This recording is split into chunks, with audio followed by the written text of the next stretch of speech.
Okay, we're here up in Matakana at the workshop of our friend Mark, who directed the first series of Start Me Up. And Mark's got this lovely old BMW, well, I say lovely.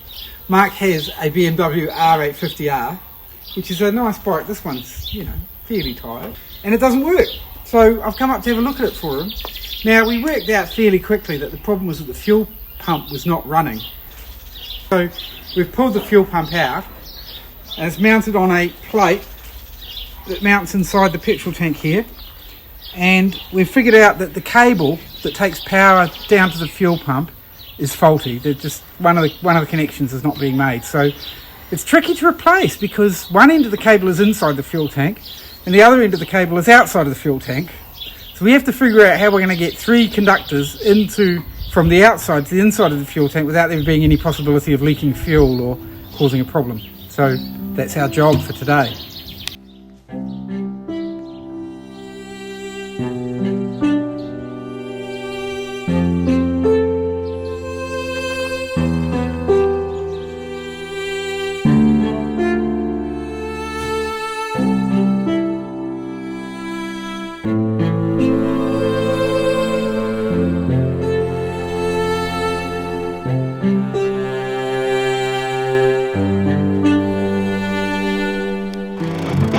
The BMW R850R, made to be equally at home touring the alpine roads of Europe, cruising the autobahns or grinding out the daily commute.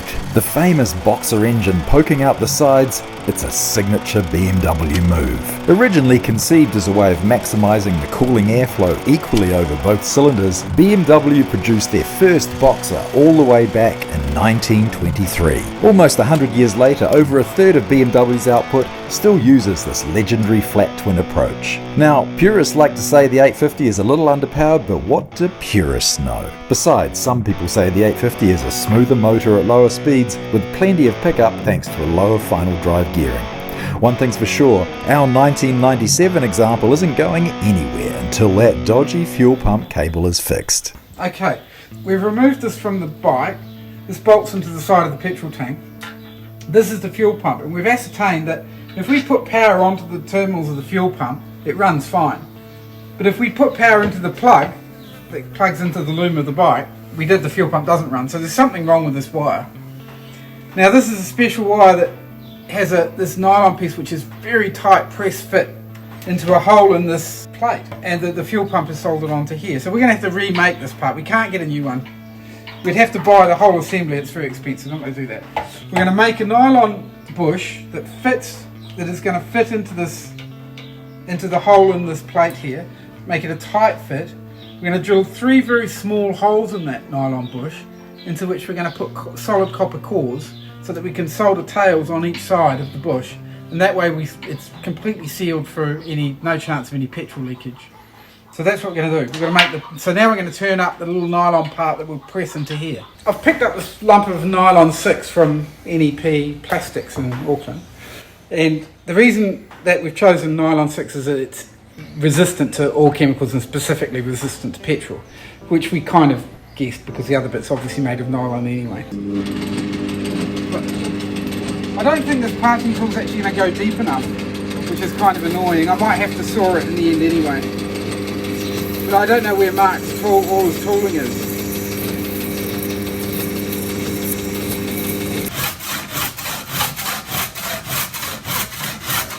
It was really difficult for him to try and cut that with the power saw last night, but with a hand saw it's easy. I don't know why. So.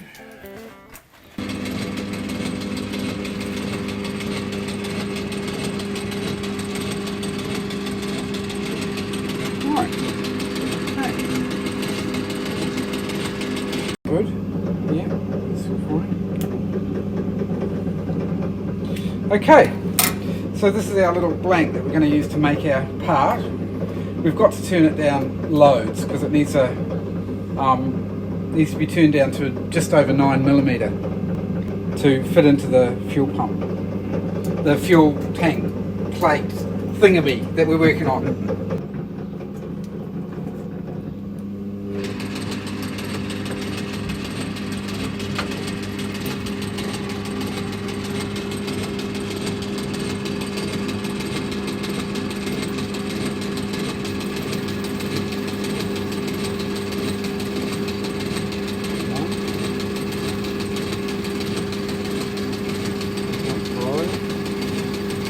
bit weird. This like wasn't really cutting very well. Yeah, 8mm.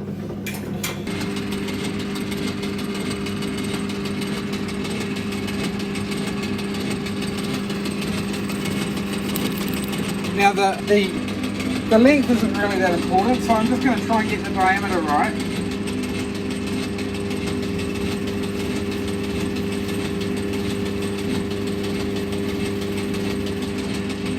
I have to take it way down, so I'm just going to hack away at it for a while.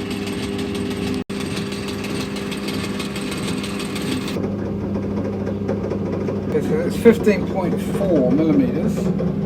So let's say if I take that down to, I've got to get it down to 9 and a bit, because my target dimension is about 9.3. So I'm going to aim for about 14.3 next cut. 9.3. Exactly what we want. Yeah. Good. So I'll just now clean up this face a little bit. Mark.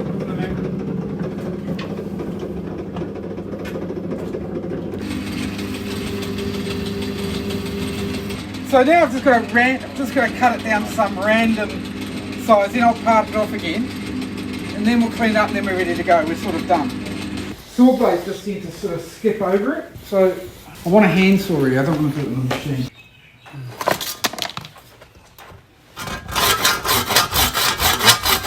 That's easy, isn't it? We've made this thing. Now what we've got to do is feed some copper cable through it. We've got like some old bits of copper lying around. And we're going to drill a hole that's exactly the same size, or very, very close to the size of the copper, and then we're going to hope that we can push the copper through, and it's such a tight fit that no petrol will leak back out. We might have to make a jig to push the wires in, because I don't think they'll be strong enough to take the push, they'll buckle. So but if we get a bit of steel or something, or a bit of plastic, drill a 1.2mm hole in it, then we can use that as a guide to guide the wires in. Yeah. Do you see what I mean? Yeah. So they won't buckle. Yeah. Well, it would, really. Right, shall we see if we can drill a little tiny hole in it? There's tiny drills. Exactly. Where do we put those tiny, tiny things? Okay?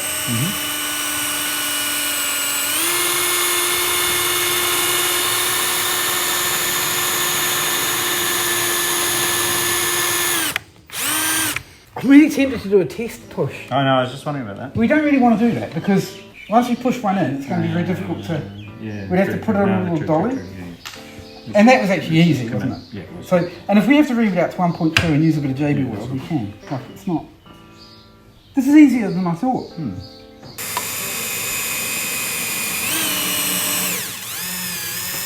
Oops. Well, I think it's a good idea to get this...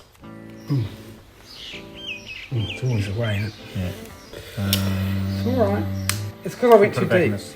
Yeah, we could do, but... Oh, is it going to work? Yeah. You got fouled up, didn't it? It's okay.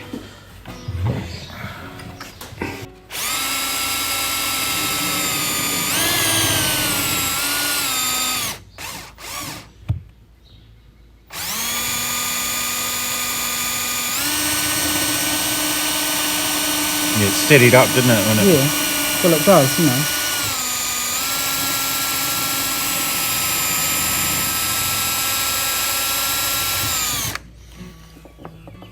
That's it. What I'd quite like to do is make a, before I even try and push those wires in, A little, I'm going to make a little jig. Yeah. Because with 1.2mm holes, it's just not going to go in otherwise. Alright, so what should we make it out of? Should we make it out of this little test piece of plastic? If we just face it off, I'll face it off in the lathe. It only needs to be smooth on one side. And then drill the hole. Do you think that'll be long enough? It probably will be, eh? Or maybe not. We need something longer actually, don't we? Have you got a little bit of hardwood or something? Yeah. Oh, in my little wood pile over here. I reckon cut it to about 15mm, I reckon. You're going to drill all the way through. You're going to leave Yes. the blind. Well, no. So The idea is as a guide. Like if I've got a piece of wire 30mm long, if I put a lot of pressure on, it's just going to buckle. But if I have it running through a hole, a hole will prevent it from buckling. Yes, but if it was a blind hole, then you could use the tail push. You're using the whole block then as a presser. don't want to do that. I want And a to through hole. because where it needs to be supported mostly is right next to the point where it's going in to the work. You see what I mean? Yeah. So, do you know what I mean? Yep. Do you agree with me or not? Yeah, so you're making a sleeve, I think. Yeah, I'm making it like a little guide. Guide sleeve, yeah.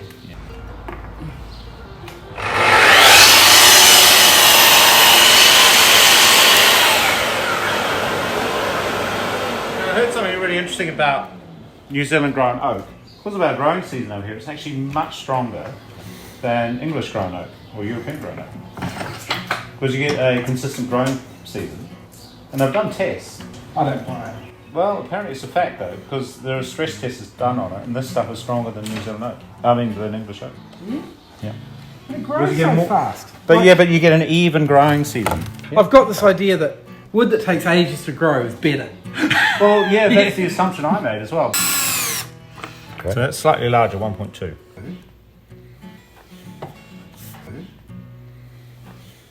Oh, lovely jubbly. Isn't it? Right. Gosh, that's nice. I'm glad you got the 1mm drill though. That's hard oak. Much harder than Oh, English. it's much better than English oak. I should tell Kerry this thing about New Zealand. She'll love it because she thinks everything about New Zealand is better, and everything about England is evil and nasty, and inferior. Which is odd considering she's actually English. Right, what we're actually trying to do, we've drilled these tiny holes in this, and we're trying to push three copper wires through here that are going to be the wires that carry the, current to the fuel pump. I should possibly point out that we could probably just buy a part that did this. But this is more fun. All this chucking around, The insurance company how does that feel about our about the modification of explode. Well, we possibly won't finish that.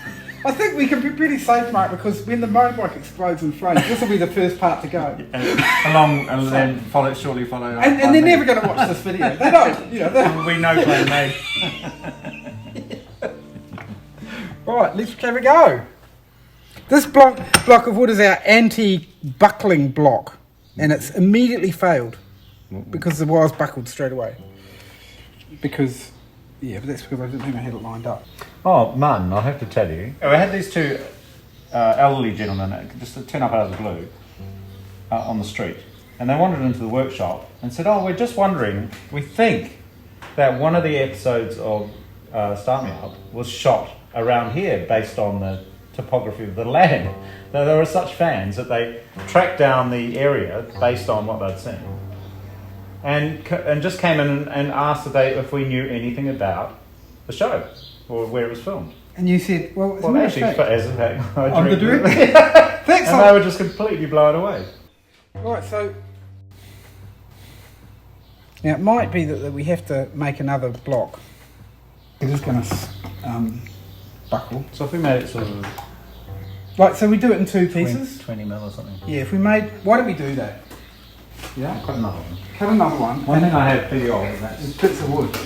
So this one's 15. You do one that's 20. it's going to work, I think. Do you think so? I feel more confident.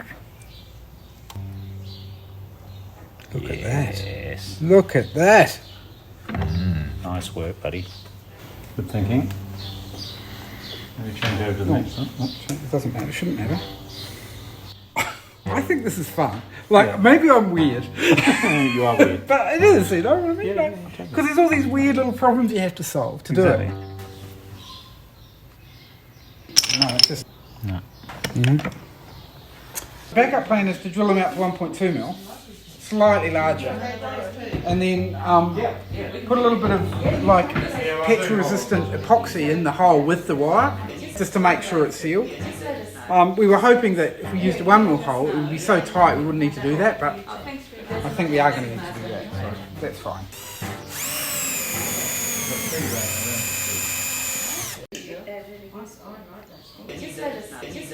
Yeah, but it's only 0.2 of a mil. It's it's not a big difference. But maybe I could have got like a 1.1 or something. But I think if we're going to use the JB weld, then we need to have enough room for it to get in there. It's no good having Okay, right. So we'll just squeeze it in. Okay. You ready? Okay, you hold the grip, and I'll line this up. Hang on. Is it going in? Yep. Yep. Oh, it's like, oh, the glue's all squeezing out around. That's nice. That's it. That'll do it, I think. That's it? Right, okay, let's have a look. Check out the spacer block. Very Oh, nice. that's very nice. Oh, look, that's lovely. That's nice. That's really nice. It's not going to leak. Alright, so we'll just glue the wires in now. And we should be good. Nice job. Right. I'm not worried about that leaking petrol at all. Well, I'm not actually riding the motorbike, so I don't need to be worried about it. Blaming Harry. Right. Okay, ready? Oh, blimey. Can't find the hole. I can't find the hole. How many kids do you have? Now. That doesn't want to go in. Oh, you know why? Oh, because we've compressed it, haven't we? We have a little. We're testing the wire to make sure the wire's okay that we're going to use. Okay, so brown. So, Yeah, there's a good sound. okay, is this stuff set? This crazy glue.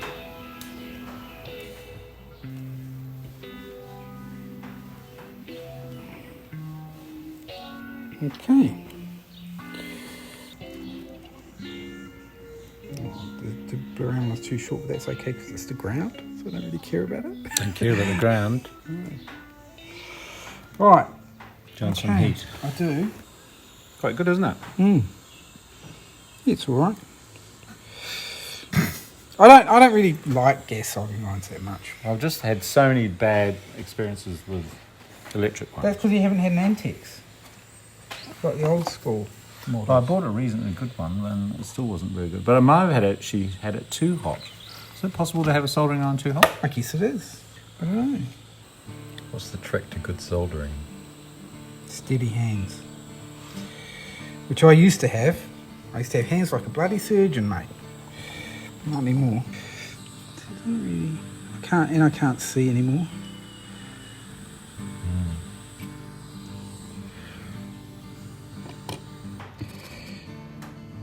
And we'll heat shrink it.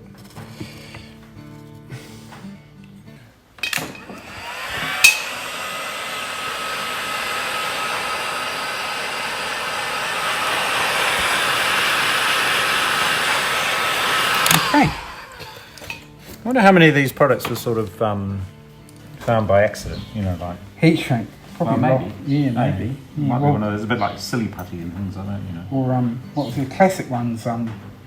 Post-it notes, isn't it? The Oh, guy was trying to come up with some, well, it's the apocryphal tale. Yeah. He was trying to come up with some glue and everything he tried was hopeless, like it didn't really work. And then he thought, maybe there's an application for glues that don't really work. Made a fortune. And the rest, as they say, is history. Right, that's good. Okay, so now we just do the inside. Now, I don't want to put heat shrink on the inside because No, I might. we don't know whether it's really okay or not. So,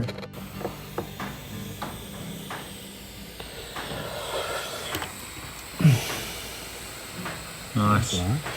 this is like solid flux. Okay, it's just, it's not enough. That just gives it a key, yeah? Well, Well, you heat it as well, do you? yeah, you have to heat it. Ah, I see. See how that's tinned now, but I couldn't get it to tin before. Oh, okay. Oh God, don't go near it. The fumes are poisonous as hell. Oh shit. So how do you do it without going near it? Well, I don't worry about it because I don't care because I'm like, don't care if I get killed by solar flux. But I don't want my friends to get killed by solar flux. When they stopped selling lead, solder containing lead, I just naturally assumed that whatever they came up with to replace it wouldn't be as good, so I put a big roll of it. Oh, did you? And is that true? I don't know. You just got a big roll. I'm just used to what I'm used to, you know what I mean? I don't want to change. Yeah, I understand that lead's not, but my little bit of soldering I do think make a difference. Right. Okay. I suppose what we could do is just, Yes. now we've got it on the bench, I'll bring Yes. the battery over. Yes. Should we just test that the yes, pumps yes, will work yes. in tickety-boo? That's a very good idea, Mark. Okay. Hopefully the pump will go.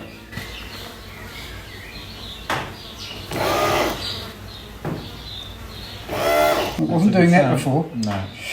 It definitely wasn't doing that before, Mark. Whatever, you know. Work, wasn't. I think that's brilliant. I think it is. The little, and that's the other side. So that stuff has gone off, has it? I think it has. Yeah. Right. I'm a bit annoyed that we didn't mark these hoses, Mark. Well, hang on, what are we doing here? Well, remember there's the pictures in the manual, so that's a good thing. Right, those go on. These go on. Remember, these go on these, don't they? They do. Yeah. But which order? I don't really know. I don't know. Yeah, I didn't mark them. You're idiots. It doesn't matter. They're both drains. Are they? They both vent. Oh. They both vent to atmosphere, so it doesn't make a piss of difference. It's fine. So that's one thing we didn't balls up. Good. When did they first come up with this design of engine, actually? Because I've always loved them. The It was Boxer. like 20s, wasn't it? Oh yeah, like they've always made engines like this. I like it too. It's got a certain sort of weird kind of vibe to it, and the slight twist it does when you put the throttle on Yes, it does give you a little gives a little kick. kick, and yeah. it's Oh, weird. interesting, yeah. I do like them. I heard, and I don't know if it's true, but I heard that it was originally this kind of side Boxer. boxer thing was actually a British invention Well, initially, and then it was. I think you've got to understand that, like in the early days of the industrial combustion, of the internal combustion engine, people were trying everything. There is nothing that's new, because in the early days they tried mad stuff, like all kind of crazy configurations, and they definitely would have. You know, boxers I think have always been a thing. So because they have perfect primary balance, so they're that's a thing with them. Yeah. So yeah, they're great. You know, I do think there is something about them. And of course, you know, did you know the R1200 GS is the world's biggest selling motorbike, single model? Seems unbelievable to me. Yeah. Like, surely it's the cub or something. Yeah. No. Interesting. Yeah. Mike, that could just be an internet fact, i.e. a false fact. Right, should we tie wrap that cable onto there? Yep. We have to tie wrap it onto something, don't we? Yep. Let's get this in should we get it in?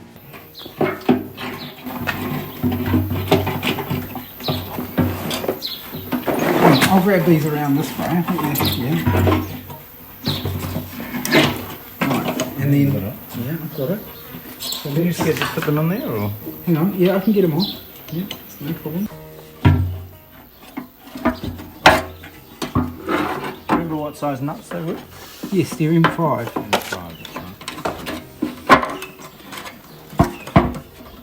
I think that's fine. Right, that's all done. So that fuel pump is back in the, I think, yeah, back in the correct place. Oh yeah, we're just going to put the tank back on. We didn't mark which pipe was the pressure line and which was the return line, but we think we've figured it out. That pressure, yeah? That's the pressure line, yeah. Okay, so where does it bolt on, Mark? Here and here. Oh, so You put these lugs in first, these locator okay. points. Right. Put these on. Yeah. Oops. Missed. There we go. Is that it? Yep. Right. So we think. Yeah, hang on. This is the return, right? Yeah. So we think that one goes on the top. Yeah? Okay, and this one goes on the bottom. That actually does kind of work. So Feels right? yeah, it does actually. And these fellas go on here, and that doesn't matter which way they go. Oh, this is very exciting. It mate. is. I might as well put some fuel in it. Well, why don't we just see if we can get if the fuel pump actually works? Oh, yeah. Right, we've got actually, you've got a long one. This is just too short. You can't really.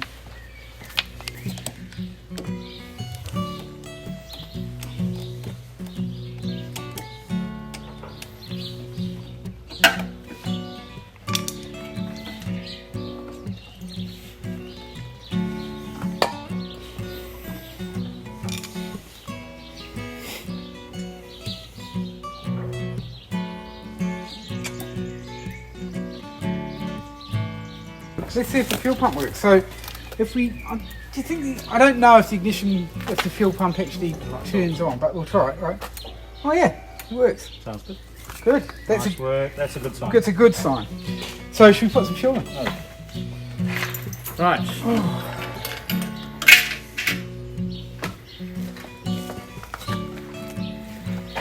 It all comes gushing out past our... It's diesel, eh? Yeah, that's right, yeah.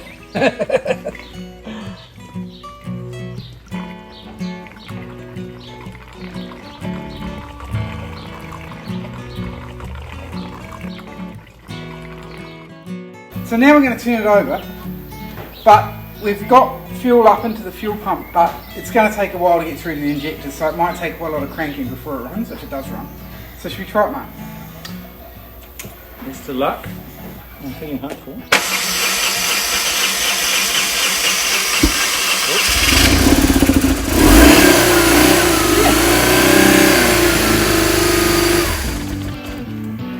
Bloody good work. Right. Oh, maybe not.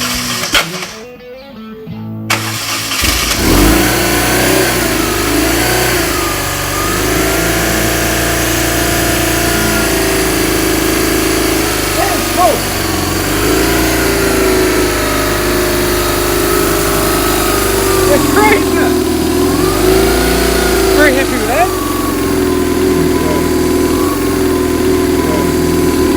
Well, you know, it takes someone like Martin to come along and sort out a rather complex problem. It's going to cost me a small penny to change that part. $600. $600 plus 12 weeks waiting, which means no bike for summer, which would be a disaster. So, but a Kiwi, good old-fashioned Kiwi / British engineering, ingenuity.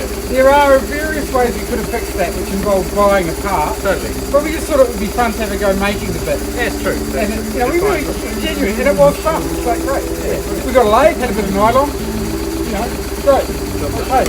And we just hope it won't leak. Yeah. But I don't reckon it will. Now for an oil change. Yeah. Oh yeah. Okay. Well, it needs to be warmed up. You want to take it for a little ride?